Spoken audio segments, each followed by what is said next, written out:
Let's talk about President Biden's trip to the Middle East. It's now been announced that he is going to Saudi Arabia. Bloomberg's Washington correspondent Annmarie Hordern joins us now. Annmarie, a lot of people pricked up their ears in the oil market when this news came out. My question to you is, will this trip deliver more oil? Can this trip deliver more oil? I think there's probably an expectation that the Saudis will lean a little bit more into Washington's needs over, say, that of other members of the group when the president does touch down in Riyadh. I think you saw a window opening of that at the last OPEC meeting.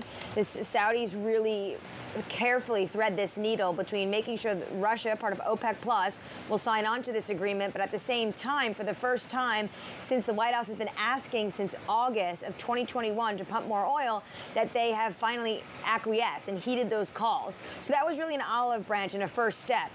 The issue is how much spare capacity and how much could Saudi really deliver. Right now, they're pumping around 10.5. To get to 12 is the most they've ever done, and they've only done it for 3 weeks. So while more oil is certainly needed, that's only one part of the problem. It's also a spare capacity part of the problem right now for refining capacity.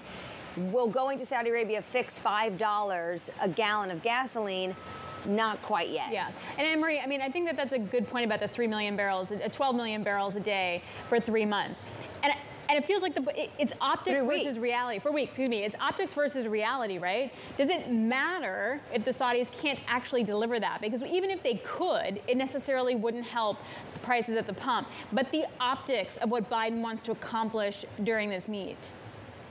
Well, when you look at the oil market, if the Saudis were to go to their all-out maximum capacity, and they are considered themselves the central bankers of oil, they have this spare capacity along with Abu Dhabi, the Emiratis, the issue then becomes if you have everyone pumping at max, prices may actually rise because people will look at the market and say, we have nothing left in the tank.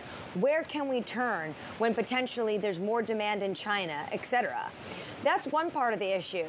The second, of course, is the fact that when gasoline prices right now, so much of this is refining capacity, and the spare capacity for that is in China. We should also note that, yes, energy is going to be a major part of this trip, but the White House and the Saudis have made it clear that there are other deliverables when it comes to food security, when it comes to discussions of regional security and defense in the region, things like climate, space. There's a number of issues that the Saudis have laid out when they wanted to communicate and welcome their visit from the President of the United States.